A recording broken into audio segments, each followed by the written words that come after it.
Hi, everyone, and welcome to the Neil Haley Show. You can check me out on Twitter at Total Tutor, Neil S. Haley, Facebook, LinkedIn, Neil Haley, Instagram, Total Tutor, Pinterest, Neil Haley, and Google Plus, and on Periscope at Total Tutor. You know, it's really interesting to look at my co-host. Every co-host that comes in this chair does not stay long.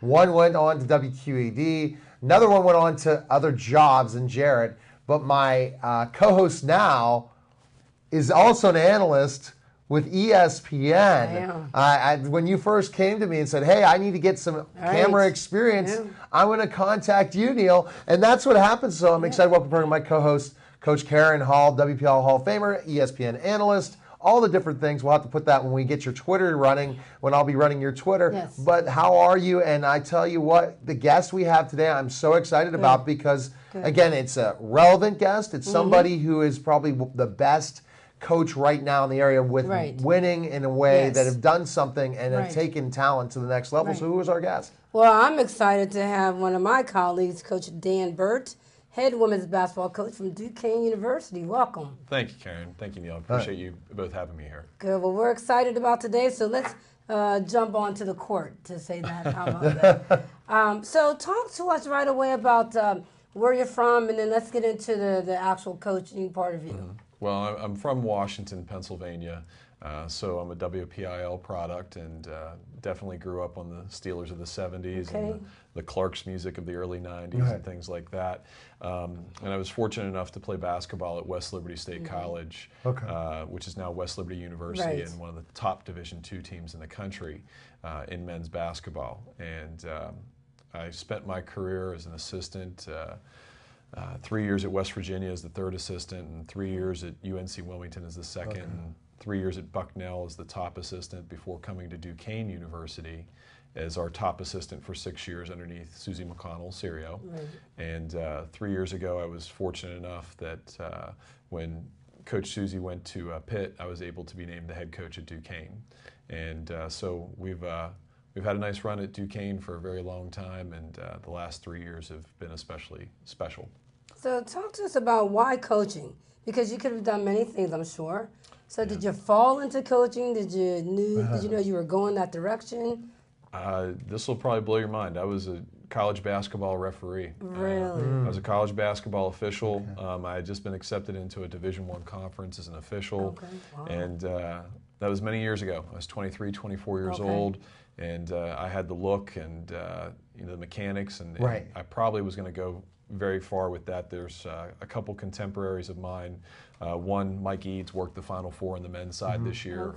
A gentleman named Gene Steratore Jr. Gene is a guy who really took me underneath his arm, along with Ray Natili, another Washington native who worked the Sweet 16 this year in men's basketball. Those guys took me underneath their arm and really took me forward in my career at a very young age. But in the summers, 25 years ago, you didn't have the officiating camps that you have now. So I would work different youth basketball camps, and I was fortunate enough that the coaching staff at West Virginia recognized my abilities. And I was working in college admissions and officiating, and I got a phone call from the new head coach at the time, previously an assistant who had been promoted, Alexis Basil, to be the head coach at West Virginia. And I was in a hotel in New Jersey, and she said, I'd like you to be on my staff. I said, I'd love to work summer camp again. And she said, and she chuckled, and she said, that's not what I'm talking about. And so it took me a day or two to think about it, but I felt like I could really impact kids' lives in a more positive way than officiating. So that's the direction I went. So was there any coaching experience before refereeing? I spent 1 year at Shepherd University where I was an admissions counselor, doing a lot of advanced scout work and recruiting for them. My father coached 20 years of youth basketball in Washington, PA. And so did my uncles. My father, because of his position at the Observer Reporter newspaper company, couldn't become the junior varsity or varsity coach, even though he was asked. I worked with my father a little bit also there. And I worked every youth basketball camp from Rudy Maurice's Waynesburg College basketball camp, which you probably know, Neil, to W&J, to Pitt. I went to W&J with Coach Rosansky. Rosansky would take us every year to W&J. For John Eunice's. John Eunice was the head coach at the time. John's still a good friend. I grew up just down the street from the Eunice family. Yeah, that was an interesting WJ camp. That's what Coach Rosansky every year would take us to when we play in the White Oak Athletic Association League when that time. So Yeah, I know. I officiated in the White Oak League. I may have officiated. I'm sure we played. We were really tough the year with Ed McKay and all them, and then we literally were beating down. We were beating down Quad A Penn Hills. Wow. In the games that we had an unbelievable team for a double A team. Yeah. And then we went to the juggernaut of Stowe Rocks that year with Gabe Jackson, and it was just that team was. Gabe was a terrific basketball player. I actually live in Robinson, but my address is McKees Rocks, so it gives me street cred when I can say that I'm from the Rocks, even though I live in Robinson. But my street address is McKees Rocks, and I still get down there. They still have good basketball both on the boys and the girls side. Yeah, exactly. So. Let's go into, so you said you finally coaching, so you had the experience of camps, and that's the interesting thing that people understand. I don't know how much of it now with the AAUs, that when we play college basketball, the first offer we would get in the summers is go to be part of camps and stuff, right? You would go to Metro Index, after you're playing college, your off season. To go and be part of the camps, right? You would go to Metro Index to work. You'd go and work any camp that would accept you. Right. And obviously 5 Star that was here in Robert Morris and also had a location out east is what was the mecca of trying to get into coaching, and that's how you got into coaching back then. With the way AAU has changed basketball, that's not quite the way that you become a coach anymore. And so it's very different than it was. I was very fortunate that I had a lot of different skills that translated to coaching, and I had people recognize that, and it's been a great 18-year run, and it's hard to believe it's been 18 years. Well, coaching, you have to keep your bags packed. So as an assistant, you were moving around a bit. So were you thinking, okay, I'll keep doing this for a little while, but if I have to keep moving, I may need to go a different route? Or did you embrace the travel of moving to different colleges as an assistant before you found that home to lay your welcome at? I had great experiences everywhere. We were not very good at West Virginia. I learned an awful lot of what to do and what not to do in those 3 years. I loved living in Morgantown, and then I was a 28-year-old guy. I got to move to Wilmington, North Carolina, and live on the beach as a single guy. That was a pretty good life. That's nice. And I was very fortunate there to work with a really good coaching staff, including Pat Sullivan, who played at Chapel Hill and was an assistant Coach Guthridge. And who actually just got let go from the Washington Wizards. But Pat's still a very close friend of mine, and really I've learned more basketball from Pat than just about anyone in the country. He's got 6 Final Four rings. He's got a world championship with the Pistons, and so it was a great experience there. And then, my wife and I had our first child at Bucknell University, and we thought that Bucknell was the place where we were going to stay. But we were fortunate enough that Susie got the coaching job at Duquesne, and she had not coached at the college level, and she needed someone to be a recruiter, and that's sort of what I'm known for. And I was very fortunate that I knew her brothers Timmy and Mike, and some other people associated with her, and it worked out very well. For 6 years, we had the yin and the yang. We worked very, very well together and had a lot of success, and really changed what Duquesne basketball was. And she got an opportunity to go to the university down the street, Pitt, and that's worked out for her, and for me, fortunately, to be able to be named the head coach. It's very difficult as a male in women's basketball to get to that big chair sometimes, and really, it can be difficult. I think it's becoming a little easier as we saw all 4 coaches in the Final Four were all men. I think it's getting a little bit easier, but for me, it's been a lifelong dream to be a Division I head coach in my hometown. Right, and to see that. So when you first were offered the position, and then you knew Susie's leaving, and then Susie really put the recruiting. Hey, Susie McConnell's recruiting me. Sarah is recruiting me. That gives a good onus to say, I can go here. The women's are like, I want to go play here. Now changing that, what was the atmosphere on campus of the change and things like that, especially when they said, okay, here we go again, another transition for Duquesne women's basketball in certain ways when you got the job? I was very fortunate that when all that situation happened, that the student athletes that were on our team all went to the athletic director and asked for me to be named the head That's coach. great. Yeah. He had to do his, and it's not the same athletic director. He's Right. since moved on to Quinnipiac about a year ago. But he had to do his due diligence, and he had a former player who was an alum who was very successful, Darcy Vincent, who won a national championship at Cal PA and who was at App State. Okay. And I know that Darcy had visited campus and a couple others, but at the end of the day, it just kept coming back to me, I guess. And we were in a coffee shop in the North Hills, and I'll never forget the moment that he said, "Do you want to be the next head coach at Duquesne University?" And I stood up and I said yes. Maybe a word or two others to kind of emphasize it, but we won't go into that on television. But I felt very fortunate that I was able to come aboard. That's great. Yeah.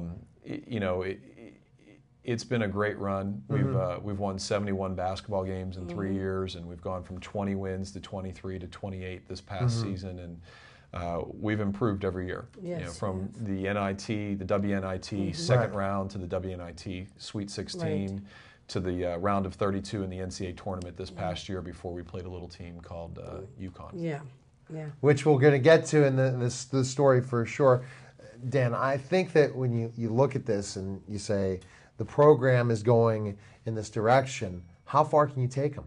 Because it's Duquesne. I mean, we look at it in the men's end, you can take it to a pretty good level at a Catholic university, as we saw with Villanova, and we've seen with years of different other teams even in the conference of the A10 that have those opportunities. But where do you think you can take it? We're a respected league in women's basketball. We're typically the sixth best, or fifth, sixth, or seventh best league by RPI standards. In that's out of 31, 32 different conferences. To win 28 games and be ranked 18th in the RPI, the ratings percentage index, you can't do very much more than what we've done this year. Many people who I respect in coaching said this year, very frankly, if we don't play UConn in the second round and we're in a different bracket, we were a Sweet 16, possibly an Elite 18. Okay. Syracuse that played for the national championship, we lost to them by 5 last year. Oh, wow, okay. And we had a great year this year, and if we can replicate something similar to that every year, then we've created truly a national brand and a national identity. I believe that anytime you win 20, and I learned this from Pat Sullivan, who learned it from Coach Smith at North Carolina. He always said, if you win 20 games, it's always been a good year. Well, our standard has always been to win 20 games. We've won 20 or more games for 8 consecutive years. That's great. Great. There's only 15 teams in all of Division I basketball who have done that for 8 straight years in women's basketball. Yes. So our standard is always to win 20 games and be in the postseason. But with this year, the standards have really changed. We are expected to win 22 to 23 games. We're expected to win at least 10 to 11 games in the conference and have our RPI be below 40 and make the NCAA tournament. So that's not just my standards, that's the standards of our fans, that's the standards, most importantly, of our players who have the ownership of our program, and I'm just kind of the steward of it, and it's worked. All right, when we get back, I know Coach Hall has a lot of great questions, and I do too as well, about the Duquesne's women's program. We're with head coach Dan Burt, and you're watching the Neil Haley Show and listening to the Total Celebrity Show. We'll be back in just a moment.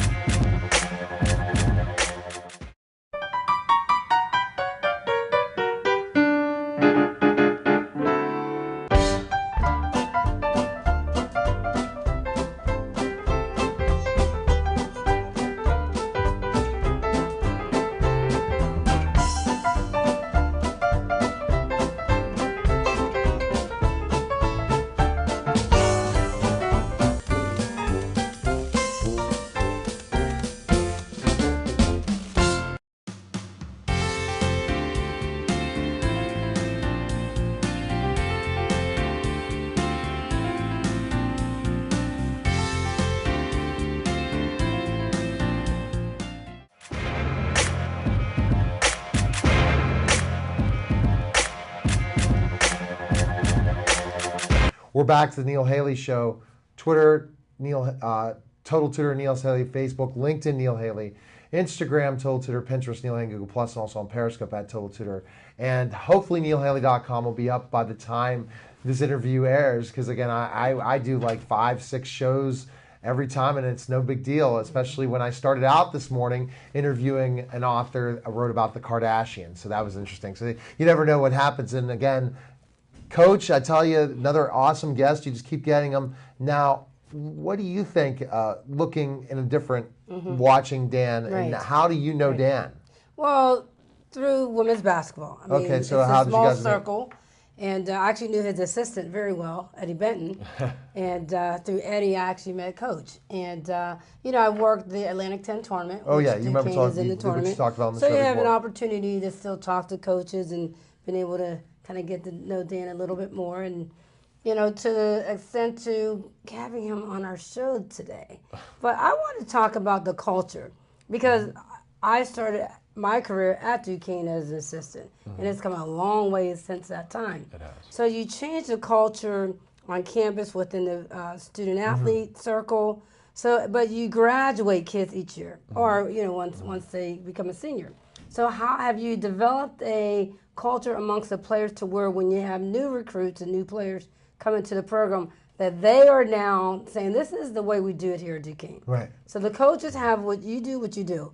But when it's from the players' circle, is there a system in place for the players that have taken the ownership to say, okay, you're the freshman, this is the system, and this is how we do it to keep up those 21-plus seasons? It's not on paper, this is how we do Right. it, step-by-step process.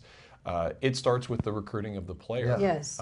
Not the players recruiting, but it's us. And when they sit down in our office, I talk to the recruits and their parents, and I look them directly in the eye, and I talk about how our team is going to be black and white and mixed. It's going to be rich and poor. It's going to be gay and straight. It's going to have kids who are Muslims and Orthodox and Catholic and kids who may not believe. And the common thread through all of that is that you will have respect for culture and diversity, and if you can't handle that, don't come here. Right. I don't care how talented you are, don't come. And we've been very fortunate that kids really truly understand that. We have 7 different countries on our team. Wow. I do know And that. we have 2 Yes. Canadians, 1 French Canadian, but 2 Canadians and a player from Budapest, Hungary next year coming. Okay. So we're continuing to add to that, along with our WPIL players. But it starts with just being very hands-on and having them understand the moment that they sign those national letter of Yes. intent papers, that they have ownership of the program. And they only have a small piece of it when they Exactly. sign the papers. Yes. But that role and that ownership expands as they develop responsibility. Right. And we've been very fortunate that the kids who were the upperclassmen bought into that. Right. And this past season was a great example of that. We had we had 7 freshmen. Oh, wow. We had 9 new players who had never put on a uniform before. Okay. With 7 of them being from a different country. Yeah. Wow. Our 3 seniors and our 2 juniors volunteered to miss lunch because they lifted at 6 a.m. They volunteered to miss lunch to come back to lift weights with our freshmen at Okay. noon, Yeah. so that the freshmen clearly understood what the responsibilities Exactly. and standards were. Because when we lift in the weight room, we don't walk from one exercise to the next, we run. Right. And our encouragement of each other is very vocal and very loud. Yes. And so we had outstanding senior leadership these last 2 years. Everyone from Liv Bresnahan, who's a Butler High School product, who's now our graduate assistant, to Belma Nurkic, who's a Baldwin product, who just finished playing professionally this past season in Sweden and just returned Okay. home yesterday. Good. This past year we had April Robinson, well, I'm sorry, she's a senior this year. Right. April Robinson, who was up for the Lieberman Award. She was one of the finalists That's for great. that, which is the best point guard in America. She was the Atlantic 10 co-player of the year. That's fantastic. So April Robinson and then Millie Gronish and Dev Workman, our other 2 seniors this year, just with their work ethic and understanding what the standards are. So That- what are the standards? The standards are that you're going to respect everyone on the team Yes. and respect Yes. their differences. You're going to give your greatest effort every day, whether that's on the court, in the classroom, Right. That's great. or in your social life. Exactly. We want you to max out every single Right. day. And I'm going to give you trust, and I'm going to give you loyalty, and I'm going to have your back. And some of them don't understand that at first, Right. Right. but they end up getting it. and they start to understand that, and then they see the upperclassmen have gotten that, and it just becomes something that's just perpetual. Did you learn that from Coach Dean Smith, from learning it from working for? I learned it from Jim Crutchfield, who's the head coach at West Liberty State, and has been the most successful coach, maybe other than Gino Auriemma, in college basketball. Really? His winning percentage is over 900 also. Wow. And at West Liberty. And when So I how was much did you win when you were at West Liberty? We didn't. So he came after. Coach Crutchfield was the assistant when I was there. Oh, okay. And he was actually the head tennis coach, and he won that way in tennis also. And he always had a way, when he was the position coach, and I know it's this way now, he always had a way of knowing what he wanted out of a practice or a player, but making you think that you actually made the decisions. Sure, Right. And he was really good at that. So our players have tremendous input into what we do. We talk to them about, they design our gear, our uniforms, our shoes. They, give us input into where they want to play in terms of scheduling. The kids really wanted to see California, so we're going to go out and play Cal Berkeley in San Francisco this upcoming season. They have input into what we do on the floor. I probably did less coaching than April Robinson, our senior point guard, did this year. Yeah. I mean, she probably coached the team more than I did this year. But when you give them ownership of that, it's so important. And then when the younger ones see that they can earn that, it becomes a very rewarding experience, and the kids have bought in. So talk about the mindset, because in the NCAAs, the second round you end up playing UConn. Yeah. So there's a mindset when you look at the name UConn, right? And then you're going in to play them. So did you, I don't know, some teams get really excited about UConn, good, because we could make history and beating UConn. So what was your team, your staff and the team's mindset I think preparing for UConn? I think most people go with the mindset that they just don't want to get beat. Right, exactly. I really believe that. I don't want to get beat by 50. Exactly. We were fortunate enough that in October, I talked to Gino on the phone, and we have a verbal agreement to play UConn in 2017. 2 years from now, we're going to play them in Toronto, Canada, in a neutral site game. We're going to bring back our Toronto kids, and his senior guard, Kia Nurse, will be a Toronto kid. So we're going to play a game up there. We did it against Notre Dame 3 years ago, sold out a 4,000-seat arena. This time we're going to play an 8,000-seat arena and try to sell that out. Wow. So we're really excited about that. But, with the UConn game, I turned to my wife the morning of the game and I said, this is the best coaching job I've ever done, because we really believe that we're going to win tonight. And those kids truly believed that we were going to beat UConn. Some people would say to you, well, it's their size. It's not their size. Right. You take away Breanna Stewart, and their size is very comparable to ours. Their guards are a little bit bigger, but they are just so incredibly physical, and they grind you down defensively with how physical the game is, and they play on offense so fast. They cut so hard, and they're so precise. That they're clearly the most dominant team in their sport in the world, regardless of sport. But we talked about, we didn't watch any Rocky movies, and I told them there's not going to be any Rocky speeches. This is who they are. The scouting report had Breanna Stewart, likes to turn over a left shoulder with the jump hook, and then the next one was best player in America. Right. We embraced the challenge, and in the press conference, I talked a lot about. I used this quote. I learned it from a friend. Any zoo, if you're confident and you're really composed, any zoo is a petting zoo. And we're going to go out and try to pet a husky tomorrow. Right. So when I said that, the UConn media kind of ran with it, and I actually had a UConn fan find me on Twitter and sent me a private message that said, "Pet a husky?" ? Are you on drugs? So we had some fun with it. Sure. But we knew we had nothing to lose. And we played very loose. And we were the only team that led UConn in the whole NCAA tournament. Yes, you were. And at one point we hit a three. And it was a very good game for a quarter and a half. Right. At one point in the second quarter, it was 20-18. And Gino and I actually kind of caught each other's eyes. Yeah. And he kind of went like this and chuckled. And I was just kind of like, we know what's going to happen. Let us enjoy it for just a little longer. But that's also, I think, the next possession where Breanna Stewart blocked 3 of our shots in a row, and then they went on a little bit. But you talk about the growth. Your program tremendously took a growth spurt. Absolutely. Yeah. The next Because of that weekend, game. we had the kids over to the house after the loss to UConn. It was Easter Sunday, and we had some of the kids out. And Kadrian Loss, who played very well for them, I said, hey, guys, we're going to play them again. We're going to play them in 2 years up in Toronto. Right. And she turned and looked at me, and she goes, I want them next year. And she was 100% dead serious.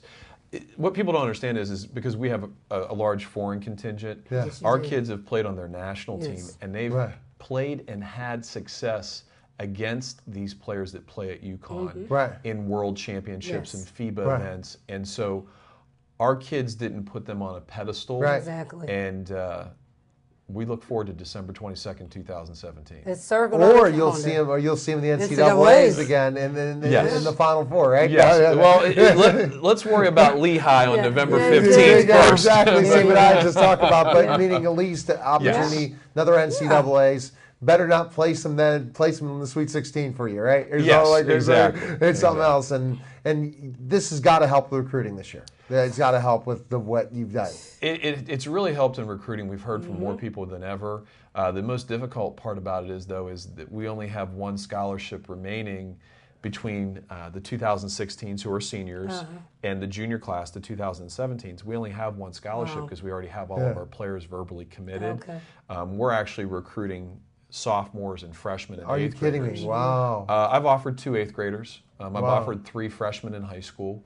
My trip in July overseas is to solely focus on 2018s. Oh my gosh. We've It's identified so kids. changed this game. Oh, it's tremendously changed. We have, that one scholarship, and we have basically 2 people that we're looking at, and one would come this fall, the other one would come in 17. But we're pretty far advanced in terms of our recruits. We look at certain things, and my staff knows exactly Right. what I'm looking for. We want size at every Exactly. position. Right. Everyone on our team can shoot the three-point That's great. shot and Yes, has they the green can. light to shoot the Yes, three they do. at any time. Yes, they do. And we play free. That's what we say. We play free, we have fun, and we go out there and They let do. it fly. All right. They So, let so it Dan, best fly. place we can find information on you. You have a Twitter then. Yeah. I do have a Twitter. It's Coach Dan Burt, and it's at Twitter. I'm also very active on Facebook. We have an Instagram account, which is Duquesne WBB. The Go Duquesne Facebook page is a way to find us, but Duquesne Women's Basketball on Facebook is another way. But Twitter and Facebook is pretty much Awesome. what we use a lot of. Good. Well, I appreciate you coming by, and I'm going to be rooting for you again because, again, look, the Duquesne ring. So there you go. That made me It's, very happy. yeah, Thank you exactly. very much for letting that represent. Time Thank out, you. Thank you. time out. Master's degree at Duquesne, Time so it's out. either Pitt The or UNLV Duquesne. ring, baby. Okay, it's either Pitt or Duquesne, and I'll tell you, but I'm excited for Yes. you. And I mean, like I said, you're the biggest story in this town with what you were able to accomplish this year, sports-wise in basketball, and continued success. And you could see you're going out there, and if you stay a mainstay. What would you say a comparison, real quick, 30 seconds, of a school like yours in college basketball right now that has a little bit better of a resume that you could kind of attain? Meaning the size of the school, a Catholic school in that area, that would you say that you look at in women's basketball that you say if you stay a mainstay and become the coach there, could do? There's nobody. There's no one. We're the best. We're the best. Okay. When you talk about Catholic universities, consistency, the only teams that would compare to us are really Dayton, who had a down year. Yeah, they did. And I would say they have a little bit. We aspire to being like them a little bit, but they had a down year this year, and they're also a rival. Right. Yes. But Dayton and Gonzaga would be the 2 schools, and DePaul. Okay. But we don't really measure ourselves against them. You're measuring yourself against Connecticut. Yeah. That's what, and that's Yeah. what that's fantastic. We called them to play. All right. They didn't call Right. us. All right, go Dukes, and good luck Thank in you. Thank you. your season. Thank Take you. care. Yeah, All right, you were watching the Neil Haley Show. Take care, guys. We'll see you next week.